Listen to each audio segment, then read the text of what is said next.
어이가 없어 말도 안 나옵니다. 얼마 전 친정 갯돈으로 가족들 전부 1박 2일 여행을 갔다 왔습니다. 경비는 모두 갯돈으로 했고요. 참고로 친정계는 형제 모두 20대 초반부터 한지라 액수가 좀 됩니다. 1000만원 이상 되는 돈이고요. 반면 시댁계는 시작한 지 1년도 안 됐습니다. 저희 결혼하고 친정하는 거 본 후에 남편이 하자고 해서 했는데 그것도 안 되는 사람이 많아서 100도 안 되는 걸로 알아요. 친정은 놀러 가거나 명절 외식할 때 무조건 갯돈으로 합니다. 어차피 다달이 쌓이는데 놀러 가거나 외식할 때 쓰자고 다 같이 동의를 했습니다. 문제는 이번에 터졌는데요. 얼마 전에 가족끼리 펜션을 빌려서 1박 2일 놀러를 갔다 왔습니다. 그래서 놀러가서 잘 나온 사진을 카톡 부사로 올려놓기도 하고 그랬는데 거의 10명 정도 움직이는 건데 차는 거의 자차로 이동, 숙박비, 장 보는 거 사먹는 거 전부 갯돈으로 하고 한 번 정도 엄마 아빠가 얻어먹기 싫다고 장어나 회 좋은 거를 사주십니다. 이건 엄마가 마음이 불편하대서 그렇게 합니다. 아무튼 그런데 얼마 전 시댁 행사가 있어서 갔다 왔는데 그 자리에서 시어머니가 너희 친정은 돈이 썩어 문드러지느냐 하시더군요. 그래서 네? 무슨 말씀이세요? 물어보니 친정에서 놀러 갔다 왔느냐고 해서 네 맞는데 그게 왜요? 라고 했습니다. 그랬더니 너희 집은 돈 아까운 줄 모르고 참 잘도 다니더라. 그렇게 단체로 펑펑 쓰고 다니면 되겠니? 그 많은 인원이 나가서 돈 쓰면은 한두 푼 쓰겠어? 네 남편이 피땀 흘려서 번 돈 아까운 줄 알아야지 하시더군요. 그 말을 듣는데 정말 어안이 벙벙해서 되물었습니다. 아니 우리 가족끼리 갯돈으로 가는 건데 왜 무슨 문제가 있나요? 그거 저희가 예전부터 모은 돈이라서 어머님 아들 돈 안 들어갔어요 라고 말했네요. 그러니까 좀 당황해 하시더니 그럼 너희 시댁계는 얼마나 모았냐? 너희도 진작부터 돈 모으지 그랬어 하시며 잔소리를 하는데 왜 그걸 저한테 말씀하시는지.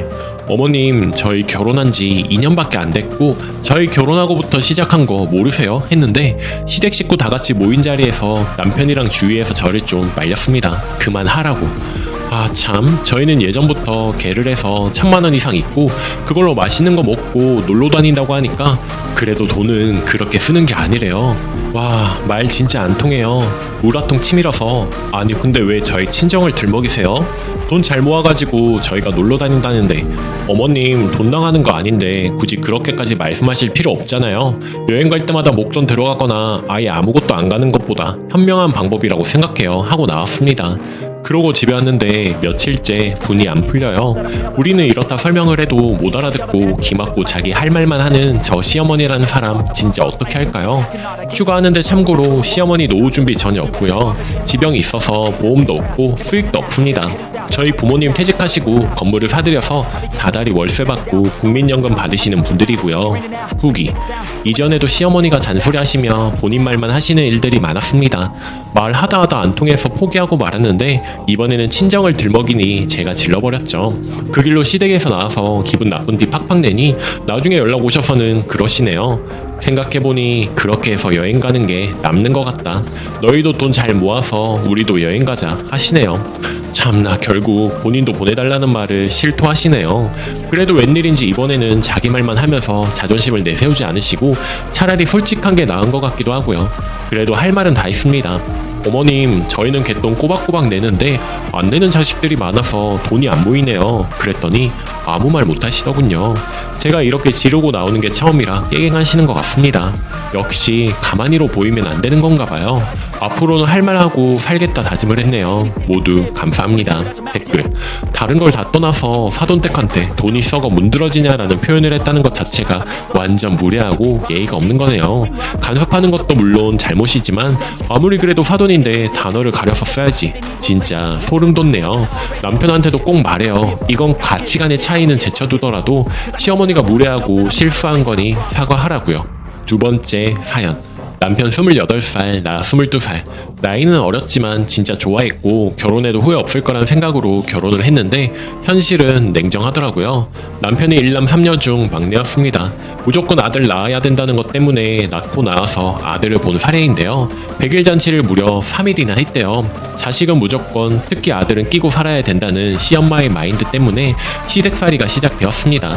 제가 대학 안 다니고 직장을 다녔는데 시댁 들어가자마자 직장 다니느라 힘들 텐데 돈 관리는 본인이 해주겠다며 통장을 가지고 가셨죠. 그때 강하게 나갔어야 했는데 왜 못 그랬는지 너무 후회가 됩니다. 시엄마는 제가 아직 많이 어리기 때문에 자기가 잘 불려주겠다며 그렇게 통장을 가져갔고, 아무튼 신랑과 제 월급을 시어머니가 관리했습니다. 저 용돈 20만원 받아서 썼죠. 시누이가 셋이었는데 그중 첫째 시누이는 결혼을 했고 나머지 둘은 같이 살았는데요. 그 둘은 일도 안 했습니다. 특히 둘째 시누는 태어나서 여태껏 일이란 걸 해본 적이 없었다네요. 둘 다 30대이거든요. 고등학교 때부터 알바했던 저로서는 영 이해가 안 갔고요. 아무튼 둘 다 직업도 없었는데 집안일도 안 해서 퇴근하고 오면 제일 먼저 하는 게 시월드 저녁밥 차려주는 거였고, 밥 먹고 나면 간식 챙겨주고 설거지 땡땡땡하고, 그러고 나면 집안일들 하고, 보기엔 안 그래 보이는데 깨끗한 걸 좋아해서 주말에는 꼭 이불 빨래를 하고, 항상 그렇게 봐오던 거랑 남편도 당연한 건 줄 알았나 봐요. 정말 시어머니도 시엄마지만 시누들, 내가 만난 사람들 중에 가장 최악으로 꼽을 수 있을 것 같네요. 집이 1층, 2층이었고 층마다 냉장고가 있었는데요. 2층 냉장고는 거의 둘째 시누 전용 냉장고였습니다. 베스킨에서 제일 큰 거 몇 통씩 사다 놓고 케이크에 아이스크림 잔뜩 쌓아놓고 그거 건들면 난리가 났죠. 근데 웃긴 건 신랑이랑 저희 둘이 뭐 사다 먹으면 난리 치던 거였습니다. 왜 자기 빼먹고 먹느냐고. 그래서 먹을 거 딱 맞춰서 사오면 자기는 2개 이상 먹고 늦게 오는 가족은 먹을 수도 없고요.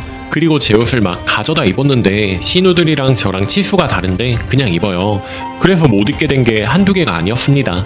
20만원 받았으면서 조금씩 모아서 산 건데 그걸 입고 또 못 쓰게 만들다니요. 돈도 없으면서 카드값 장난 아니게 끌고, 옆에서 지켜보니 그러니까 결혼을 못하지 싶더군요. 그리고 한 번은 회사에서 보너스가 나왔거든요. 직원들 기분 좋으라고 빳빳한 새 돈으로 30만원을 뽑아서 줬는데 그걸 어떻게 알았는지 좀 빌려달라고 그거 저희 엄마 드렸습니다. 결혼 기념일에 뭐 해드린 것도 없어서 두 분 만난 거 사드시라고 드렸더니 슈가 외인이라면서 그걸 왜 거기다가 바치느냐고 또 한바탕 난리가 났었죠. 아, 그렇게 2년을 살았습니다. 정말 바보 같았죠. 그때는 정말 어리다는 이유로 저에게 막대했고 결혼했으니 그러려니 해야 하는 줄 알았습니다. 그나마 다정했던 시아버지가 아주 좋아서 참고 살았는데 빵 터진 사건이 있었죠. 제가 아기를 가졌는데요. 몸이 약해서 유산기 좀 있다고 안정을 취해야 된다고 그랬거든요. 의사 선생님이. 근데 시어머니 하는 말이 아가야 너무 놀면 애 낳을 때 힘들다더라. 그냥 애 낳기 전까지 일해라. 다른 건 다 참아도 이건 아니잖아요. 거기에 화나서 한바탕 난리를 쳤습니다. 시엄마 다 듣고 있는 거 알면서도 남편한테도 못을 박았네요. 이렇게는 더는 못 살아. 돈도 벌어다 주고 집안일도 내가 다 하는데 나 용돈 20만원 받고 살아. 내가 여기서 이런 대접 받을 이유가 없어. 내가 결혼을 한 거지 종로를 타려고 들어온 줄 알아? 나도 우리 엄마 아빠 귀한 딸이야. 유산기 있어서 쉬어야 하는 며느리한테 더 일하라고? 그런데도 가만히 있는 당신이 사람이야? 당신은 정신적으로 분가할 상태가 안 되어 있는 것 같아.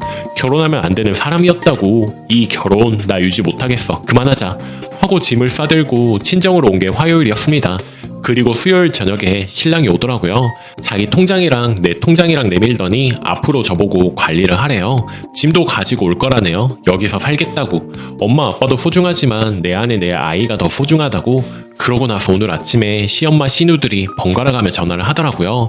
사과 전화냐고요? 당연히 아니죠. 온갖 욕을 번갈아가면서 하면서 내 착한 아들, 동생이 너 만나고 변했느니 어쨌느니 당장 오라고 난리를 치더니 나중엔 너 필요 없으니 남편 통장 내놓으라고 하더군요. 하긴 여태껏 남편 저 이렇게 500이 넘는 돈을 지락펴락하다가 못 쓰니까 큰일이 났겠죠. 지들 셋이 살아야 하는데 돈 줄 사람이 없으니 애기 나오면 당장 데리고 올 거라며 애기 낳고 보자고 하더라고요. 어이가 없어서 친정에서 며칠 마음을 추스리고 조만간 단판을 지을게요. 후기. 친정 부모님께도 다 말씀을 드렸더니 엄마가 너무 화가 나셔서 신랑도 내쫓아 버렸습니다. 꼴 보기 싫다고 나가라고 해서 다시 쫓겨나고 신랑이 며칠째 빌고 빌어서 친정에서 지낼 수는 있게 되었네요. 그리고 신랑하고 저하고 같은 회사를 다니기 때문에 끝나자마자 바로 시월드 3인을 만나러 갔습니다. 차 안에서도 내내 신랑에게 내가 말하기 전까진 어느 누구의 편도 들지 말고 듣고만 있으리라고 다짐을 받아뒀습니다. 되게 모질게 대할 거라고, 남보다 더하게 대할지도 모른다고, 좋든 싫든 당신 엄마니까 마음 안 좋을 것 같으면 나 혼자 만나겠다고 그랬더니 아니라고, 나중에 가서 딴 말 나올지도 모르니 자기 보는 앞에서 만나고 얘기하는 게 좋겠다고. 약속 장소가 시댁 근처였는데 회사랑 거리가 좀 떨어진 곳에 있다 보니 약속 시간보다 조금 늦게 갔더니 들어가자마자 온갖 얘기를 하더군요.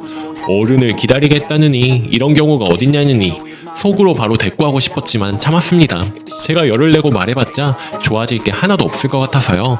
제가 가만히 듣고 있으니 시어머니가 딱 얘기하대요. 화요일 막대 먹은 행동했던 거 용서할 테니 당장 짐이랑 통장이랑 들고 오라고 합니다.